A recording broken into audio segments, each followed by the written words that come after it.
Bien, entonces en el apartado 2 habíamos llegado hasta la generación de proteínas, que es lo que vamos a ver ahora. Y luego vamos a ver cómo este concepto se va a ligar a informática y cómo se va a ligar a control del estrés. Entonces, generación de proteínas. Bueno, esta generación de proteínas, hay una lista de reproducción que tiene 26 videos donde está explicado bien, detallado todo esto que estoy explicando rápido. Así que ahí pueden ver los videos. Entonces lo que voy a hacer ahora es explicar nada más que lo mínimo necesario como para llegar a la parte relacionada con informática y con control del estrés. Y después al que le interesa ver esto con más detalle, entra en estos videos y lo ve con detenimiento. Por ahora vamos a ver solamente de manera muy simplificada esta generación de proteínas. Bien, ¿cuál es la idea? Dentro del núcleo está como muy enroscado el ADN y está enroscado en unas cositas que se llaman histonas, y cuando yo desenrosco el ADN tengo una doble hélice de ADN donde se acuerdan que teníamos AT, Aníbal Troilo, y CG, Carlos Gardel. Entonces siempre adelante de un Aníbal tenía un Troilo y viceversa, y adelante de un Carlos tenía un Gardel y viceversa. Entonces acá vamos a ir rapidito porque quiero llegar a la parte que esto en realidad más que Aníbal Troilo es adenina, timina, guanina, citosina. Y vamos a ir rapidito con esto. Y en un momento se separa la doble hélice de ADN y se produce como una especie de fotocopia. El ADN es como una fotocopia que copia la información que había en el ADN. Entonces acá tenemos el ADN y lo único que cambia del ADN respecto a la ARN, además de, bueno, ribosa, eso lo ven en el video en detalle, lo único que cambia es que esta timina cambia por uracilo. Entonces simplemente en vez de tener el Aníbal Troilo, tenemos el Aníbal, qué sé yo, Uriburu. Ese es el único cambio. Pero en términos de información, es exactamente la misma información que la que traía el original. Por eso es como si fuera una fotocopia en cuanto a información. Entonces, esta parte es igual, la única diferencia es que acá es Aníbal Troilo y acá es Aníbal Uriburu. Uriburu, bueno. Bien. Entonces, esto lo pasamos rápido. Bien. Esto lo vamos a pasar rápido, eso está en el video explicado con detalle. Entonces, ¿qué es lo que pasa? Una vez que se consiguió esta cadena de ARN, lo que sucede es que esa cadena de ARN que está dentro del núcleo todavía, sale del núcleo, viaja y se va a este lugar, a estos moraditos que son los ribosomas. Y cuando está en el ribosoma, traduce del ARN, acá cambia de lenguaje, traduce a aminoácidos. Entonces acá hay glicina, serina, lisina, etc. Y esto son moléculas mucho más grandes que estas, ¿no? Entonces acá pasamos de un lenguaje que sería de base 4, es decir, que tiene solamente 4 posibilidades, el Carlos, el Gardel, el Aníbal y el Uriburu, pasa acá hay 20 posibilidades, ¿no es cierto? Entonces acá hay un cambio de lenguaje. Bien, ese cambio de lenguaje, si lo ven en el video lo van a ver con más detalle, pero en esencia ese cambio de lenguaje es porque a este se le llama ARN mensajero, porque es el que lleva el mensaje al ribosoma, mientras que esta traducción de ARN a este otro lenguaje, que es el lenguaje de los aminoácidos, se llama ARN de transferencia, porque la idea intuitiva es que este ARN lo que hace es transferir al ARN una glicina. Entonces, ¡tuc!, le pega una glicina. ¿Y cuál es el criterio con el cual le va a asociar una glicina? O le va a asociar, en vez de asociarle una glicina, le asocia, en este caso, en vez de una glicina, le tiene que asociar una lisina. Entonces acá tiene que cargar una lisina. ¿Con qué criterio asocia una u otra? Porque estos ARN de transferencia tienen como 3 patitas que son los homólogos de este. Es decir, al frente de un Carlos tiene que haber siempre un Gardel, al frente de un Carlos un Gardel, ¿correcto? Entonces solamente el que tiene estas 3 patitas le asocia el que corresponde. Entonces si este tiene Aníbal, Aníbal, Aníbal, acá va a tener que usar un ARN de transferencia que tenga Uriburu, Uriburu, Uriburu, ¿correcto? Bien, después ven si quiere con más detalle cómo se produce. Lo importante es que pasó de un lenguaje de ARN a un lenguaje muy diferente, que es el lenguaje de aminoácidos. Y esta secuencia de aminoácidos es la que, esto lo vamos a pasar rápido, lo ven después en el video con detalle, esta secuencia de aminoácidos se va doblando, va tomando forma tridimensional, y una vez que toma forma tridimensional y después se le agregan algo que ya lo vamos a ver más tarde, forman a pasar la proteína. O sea que una proteína sería una secuencia de aminoácidos plegada en forma tridimensional y con otro detallito que vamos a ver luego. Bien, entonces vamos a ver una animación de esto para que lo vean en forma más concreta. Entonces vamos a sacar el sonido a esto. Bien, entonces acá estamos en la célula. Entonces entramos, esta es la célula, entramos en la célula. Una vez que entramos en la célula, nos vamos hacia el núcleo. Dentro del núcleo es donde vamos a encontrar el ADN muy enroscado. Acá están los cromosomas, que van a formar parte, van a ser importantes del algoritmo genético. Estos están enroscados en las histonas, que son como carretes. De hecho, eso es lo que significa en griego esto.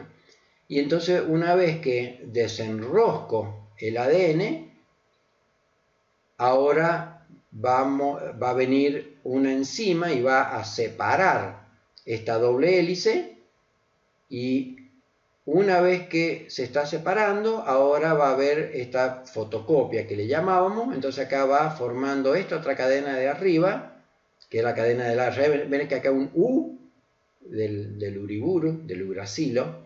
Entonces esta cadena, esta fotocopia, una vez que la obtiene, se la lleva y tiene que salir del núcleo. Y se llama ARN mensajero porque es quien va a llevar el mensaje al ribosoma, que es donde va a cambiar de lenguaje. Entonces ahora esto, bueno, hay unos arreglos que se hacen. Entonces ahora sale del núcleo y viaja al ribosoma, donde este ARN mensajero va a cambiar de lenguaje. Entonces ahora, cuando está en el ribosoma, el ARN mensajero, ven acá cómo está trayendo, pero va a traer solamente el que tenga estas 3 patitas que se asocien a las 3 patitas del ARN. Y aquí es donde transfiere el aminoácido, por eso se llama ARN de transferencia, porque es capaz de transferir un aminoácido. Y entonces lo pega, ¿ven? Y cuando lo pega, lo que va quedando por arriba es la secuencia de aminoácidos. Entonces va construyendo la secuencia de aminoácidos guiada por la secuencia de ARN. Y ahora esta secuencia de aminoácidos se va a ir plegando, va a ir tomando forma tridimensional, y una vez que toma la forma tridimensional, ¡pum!, se formó la proteína. ¿De acuerdo? Luego después esto sigue un proceso. Hay otra enzima que toma esta proteína y la lleva al lugar para la cual fue diseñada esa proteína, para que no tengamos una, qué sé yo, una uña dentro del ojo o un pelo en donde no debe estar. Bien, entonces lo que vamos a ver ahora es lo que vamos a ver ahora es qué relación tiene este concepto con informática, que es el segundo tema. Si pasamos a este segundo tema, que es ver la relación, vamos a ir enganchando cada tema al anterior. Generación de proteínas, pero no un equivalente, porque hay muchísima diferencia entre informática y humano, pero una relación con informática y luego qué repercusión tiene en meditación y control del estrés. Entonces pasamos a este segundo punto. Y entonces, en la generación de proteínas hay una clara diferencia entre lo que es código, que sería, por un lado, el ADN, que es de donde parte, por otro lado, el ARN, que si bien como código es un poquito distinto, cambia una timina por un uracilo, o sea, el troilo por el uriburu, pero en esencia es casi el mismo lenguaje, el mismo código que el ADN. Luego hay secuencia de aminoácidos, que esto sí es un código bien diferente a este, pero es todo código. Recién cuando toma forma tridimensional, y otro detalle que vamos a ver luego, pasa a ser un fenómeno visible. Entonces forma una proteína del ojo y yo puedo ver el ojo, por ejemplo, si este es un ADN para color azul, entonces para ojo celeste, entonces yo después veo el ojo celeste. Pero hay una tremenda diferencia entre lo que es código de ojo celeste y por otro lado lo que es un ojo celeste que yo puedo ver. Bien, si utilizamos este concepto en ciencias de la computación, la pregunta es ¿en qué momento un programa pasa de ser puro código a la ejecución del código, a algo que vemos? Por ejemplo, si fuera un programa de realidad virtual, yo acá veo un código escrito en Unity o lo que sea, y luego cuando lo ejecuto veo los avatares moviéndose. Entonces, ¿en qué momento paso del puro código a la ejecución visible? Entonces, tengo por ejemplo este programa y luego cuando lo ejecuto me dice hola mundo, bienvenido, papá. Entonces, ¿en qué momento aparece en la pantalla esto? Bueno, los que han cursado compiladores lo deben tener claro. Envíenme por chat en qué momento les parece que ocurre el equivalente a esta proteína que se torna visible, el fenómeno visible. ¿En qué momento aparece en un momento hola mundo, en otro momento esto, en otro momento esto, ¿no? Quiero ver en qué punto están para explicarlo más detallado o menos detallado. Ahí, ahora miro el chat. En la compilación, bueno, a ver, en la compilación seguro que no. Eso seguro que no es en la compilación. Al final, bien, al final sí, o sea, cuando se ejecute el algoritmo, al final sí, pero tratemos de, al ejecutar, sí, al ejecutar qué cosa, tratemos de refinar la respuesta. En la ejecución, pero en la ejecución ¿de qué? ¿Cuáles son los procesos que hay hasta llegar cuando el procesador interpreta el código y lo traduce la pantalla? El código. Bueno, vamos a explicar un poquito más en detalle, porque, a ver, bueno, vamos a explicarlo con un poquito de detalle. ¿Están viendo esto?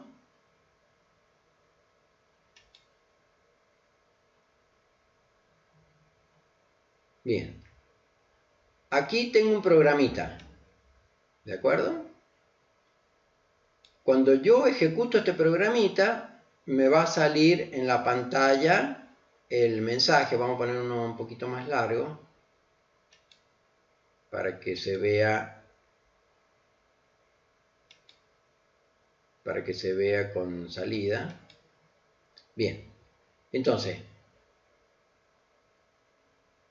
si hablamos de un programa interpretado, entonces directamente, a medida que va leyendo instrucción por instrucción, va ejecutando. Si estamos hablando, o sea, esa es la primera pregunta que ustedes me tienen que hacer, de ese programa que vos pusiste es un programa compilado. Entonces, en ese caso, hay una etapa de compilación, que ahí no aparece nada en la pantalla, y otra etapa de la máquina virtual. Entonces, hay un proceso, ahora lo vamos a ver, donde uno va recorriendo el programa, el compilador, la etapa de compilación lo que hace es recorrer el programa fuente, ¿ven? Y cada vez que encuentra, por ejemplo, int ix, escribe un código intermedio, que en el Java se llama bytecode, mientras que en C# se llama CIL, que es acrónimo de lenguaje intermedio, sería Common Intermediate Language, ¿no? Lenguaje intermedio común. Entonces pasa por este código intermedio, este haría las veces del aminoácido, ¿de acuerdo? Es decir, paso de un programa a otro y este aminoácido es el que se va a doblar, tomar forma tridimensional y va a salir en la pantalla. Entonces después cuando encuentra i igual a 1, va generando este código intermedio. Ven cómo va caminando. Fíjense cómo voy caminando por el fuente y a medida que va pasando por acá, el compilador va generando las instrucciones del código intermedio. O sea, como si fuera pasando del ARN a aminoácido. Y para ir rápido, ven cómo voy pasando por acá y vamos a hacerlo de una. Vamos a hacer lo que termine. Bien, entonces aquí todo este es el lenguaje en el CIL, esto sería el lenguaje de aminoácidos, el equivalente. Pero ven que no salió nada por pantalla, porque hasta que no termine de compilar no puede hacer nada. Y ahora viene el trabajo de la máquina virtual, donde la máquina virtual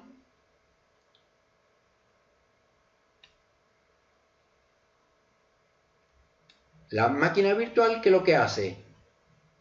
Toma cada instrucción del CIL, o sea, del lenguaje intermedio, y va al principio, por ejemplo, declarando variables locales, por lo tanto coloca las variables locales aquí.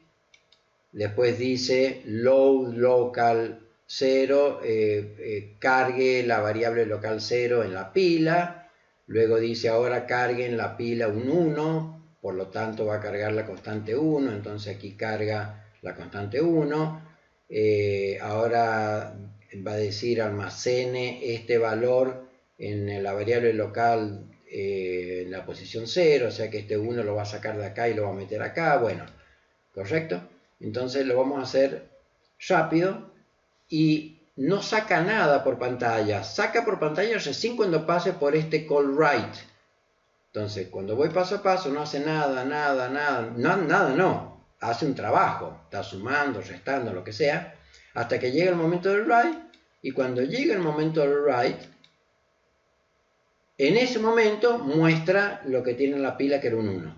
Ahora, sigo y no muestra nada, no muestra nada, no muestra nada, no muestra nada, no muestra nada, no muestra nada. Estos son comparaciones, si es un menor que tanto salte. Y ahora viene un cargue en la pila si menor que 3, que es un string, cargue en la pila esto, y ahora dice esto que está en la pila, write. Entonces ahora va a mostrar en la pantalla lo que tiene en la pila, que es un texto, que es i menor que 3. Entonces, pum, en ese momento me muestra el i menor que 3, ¿de acuerdo?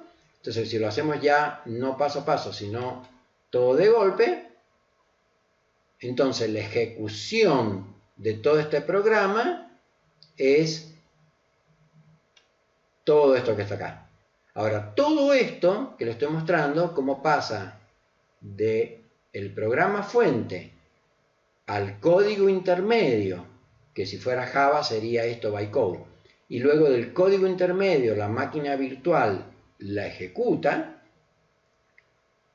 es todo simulado. O sea, todo esto lo puse yo, todo esto lo fabriqué yo en función del verdadero SIL. Ahora, si yo quiero ver en función del verdadero SIL que generó, que en un ratito le voy a mostrar la pinta que tiene un SIL verdadero, y quiero ver si la ejecución verdadera coincide con esta, porque esta es la que yo pongo, ¿ven? Entonces cuando yo lo fui construyendo, yo tenía que estar seguro de que mi máquina virtual simulada, que es esta, funciona bien. Entonces voy a máquina virtual y pongo no ejecutar sino salida real. Pongo la salida real y vemos que esto que está aquí es lo mismo que esto que está aquí, ¿de acuerdo? Entonces esta salida coincide con esta salida y esto me garantiza de que la simulación es correcta, ¿de acuerdo? Bien, entonces esto es como para ver la relación que hay entre antes los compiladores viejos, cuando yo empecé a programar en COBOL, en Fortran, el compilador lo que hacía era directamente pasar de aquí al assembler. En cambio, cuando aparece el Java, aparece el concepto de este código intermedio y entonces aparece el concepto de bytecode, y ahora cada vez que alguien inventa un lenguaje nuevo, lo único que tiene que hacer es saber hacer este paso, saber construir el SIL, porque luego la máquina virtual, sea de un celular, de una máquina grande, de una máquina chica, ya tiene el modo de aquí pasar aquí. Y por otro lado, cuando alguien se inventa un nuevo procesador, no tiene como antes que cambiar todos los compiladores de los programas que usaba, sino que cuando uno se inventa un nuevo procesador, gigantesco laburo, lo que tiene que hacer es saber pasar de SIL al nuevo procesador, ¿de acuerdo? Pero no tiene que preocuparse de este paso, por ejemplo, del C# al SIL o del Java al bytecode. ¿Por qué? Porque esto ya está hecho. Uno hace solamente, entonces hay una clara división entre una etapa de compilación en donde hasta que no termine no hace absolutamente nada, y otra etapa de máquina virtual que es donde realmente se ve la ejecución, ¿de acuerdo? Bien, con esto yo creo que queda más o menos claro. No sé si tienen dudas antes de que me vaya de aquí o pasamos al próximo tema. Bueno, y esto, para construir esto, no es que uno simplemente pone inspeccionar instrucciones y va armando esto. Esto es muy complejo. Esto en realidad, para lograr esta compilación, se hace algo mucho más complejo, que es tiene que haber una gramática, entonces hay un árbol de derivación que parte de, no sé si han visto autómata, gramática, esos conceptos. Entonces parte del programa, me vengo aquí y dicen, tendría que haber, todo programa tiene que empezar con un class, entonces pide el class, se va y lo busca y lo encuentra aquí, después tiene que venir un identificador, viene un identificador, tengo que asegurarme de que esto sea un identificador correcto. Entonces, bueno, va construyendo lo que se llama un árbol de derivación, ¿de acuerdo? Y bueno, y este árbol de derivación es mucho más complejo y más grande que estas instrucciones. Esto es como que parece más fácil, pero detrás de esto hay un enorme árbol de derivación que es el que va buscando el momento en el que se generan las instrucciones que aparecen acá. Bien, con eso yo creo que está suficiente. No sé si tiene alguna duda o pasamos. Bueno, lo dejamos abierto por las dudas, que tengan dudas sobre esto. Bien. Entonces, la respuesta es que hay un compilador y una máquina virtual, y la máquina virtual es la que realmente en tiempo de ejecución me va mostrando esto, ¿de acuerdo? Bien. Entonces, en este caso hay una diferencia de lenguaje. Están por un lado el ADN, después el rojito que es el ARN, después estos de colores que son los aminoácidos, y acá también hay una diferencia de lenguaje. El lenguaje fuente está, por ejemplo, en C# o en Java, y el lenguaje intermedio está en Common Intermediate Language, CIL o Bytecode en el caso de Java. Y ahora entramos en una parte que se va a relacionar con control de estrés y con meditación. Hay un concepto en genética que se llama diferenciación, que ¿qué significa? Que yo tengo que saber de esta parte que tengo que seleccionar el código que me va a generar un ojo.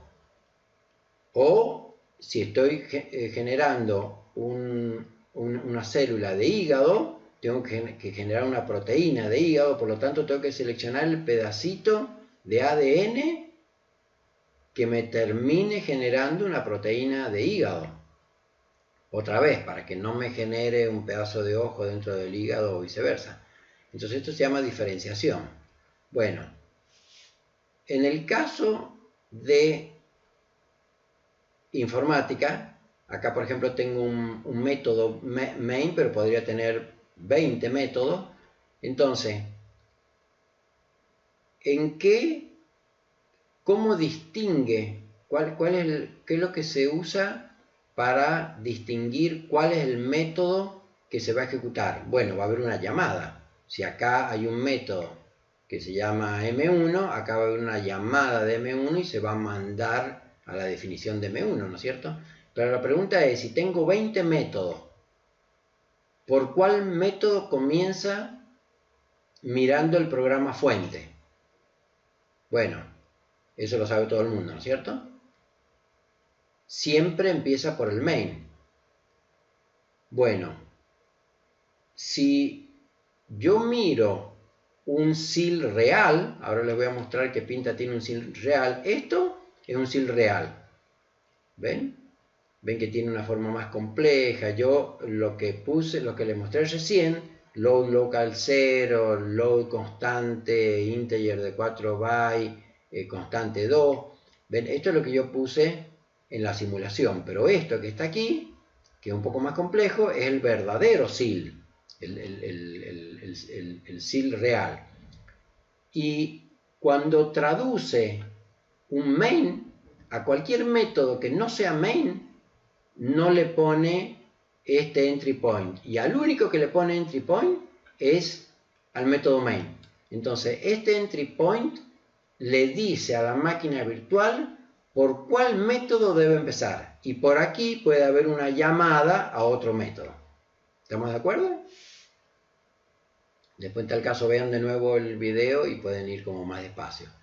Entonces, este entry point es un concepto muy importante porque esto es lo que utiliza la máquina virtual cuando está ejecutando para saber por qué método empieza. Entonces aquí al único que le coloca este entry point es al método main. Bueno, le voy a poner, a este ya lo puedo subir. Ahí está, porque si no, no veo. Bien. Entonces ahora vamos a relacionar estos conceptos con control del estrés. Nosotros tenemos la posibilidad de influir en la activación de un gen que nos puede curar. O sea, en este proceso de diferenciación, la elección de expresar una proteína, expresar una parte de código que va a generar una proteína de ojo o de hígado, esto yo no lo decido. O sea, internamente, cuando estoy reemplazando células, automáticamente se produce esta diferenciación. Sin embargo, nosotros en muchos casos podemos influir para que un pedazo de código, un pedazo de ADN se exprese o no se exprese. De manera tal que, por ejemplo, puedo activar un gen que nos cure o, por el contrario, podemos bloquear un gen que nos cure enfermedades. Es decir, que yo puedo tener un ADN que genera cáncer y por el tipo de vida que llevo, yo logro enmascararlo y bloqueo esta expresión y no se termina expresando esta célula cancerígena. O lo contrario, puedo fumar muchísimo y puedo amargarme muchísimo y puedo hacer vida demasiado sedentaria. Entonces, al fumar demasiado, yo lo que hago es favorecer la expresión de una célula cancerígena. O sea que yo puedo gobernar. O sea, es tremendamente importante lo que estoy diciendo. No sé si llega a entenderse. Pero el tipo de vida que llevamos contribuye a que se expresen o no pedazos de código. Lo cual, esta idea de que el ADN es fijo, sí, no podemos cambiar el ADN en cuanto a esta secuencia que va a generar un ojo. Sin embargo, podemos cambiar la manera que se expresan. O sea que yo puedo contribuir a evitar un cáncer o puedo contribuir a desarrollar un cáncer. Y esto lo vamos a ver en detalle cuando veamos la parte de epigenética. Y por último, ¿en dónde comienza la ejecución del programa? Bueno, en el caso del programa fuente, en el programa main, para el caso, por ejemplo, de C#, y para el caso del CIL en el entry point. Entonces, si nos preguntamos cuál es el entry point nuestro, bueno, justamente en la mayoría del tiempo estamos utilizando como entry point nuestro cerebro. Es decir, estamos activando las redes neuronales de nuestro cerebro. Y lo importante es que tenemos la posibilidad de elegir que el entry point sea el cerebro o que el entry point sea el corazón. Entonces lo que hace la meditación, por ejemplo, concentrada en los latidos del corazón, lo que hace es lograr que ese entry point, que ese punto donde comienza la información que luego va a enviar información al cerebro. ¿Se acuerdan que había muchísima comunicación entre cerebro y corazón? Y había más flujo de información del corazón al cerebro que viceversa. Entonces, yo puedo estar todo el tiempo eligiendo como entry point las redes neuronales de la cabeza o puedo elegir como entry point las redes neuronales del corazón. Y eso cambia drásticamente el funcionamiento, no solamente a nivel psicológico de estrés, sino a nivel de enfermedades relacionadas con el cuerpo. Bien, y con esto entonces terminamos. Bien, y esa meditación no solamente me va a cambiar las redes neuronales, que es lo que vimos antes, sino que me va a cambiar no la secuencia de ADN que codifica proteína, pero sí me va a cambiar su expresión, que es tan importante como dicen que aproximadamente la mitad de importancia tiene el ADN y la otra mitad el tipo de vida que hacemos relacionado con la expresión. Bien, con esto concluimos entonces este punto 4 y hacemos un descansito y pasamos después al punto 5.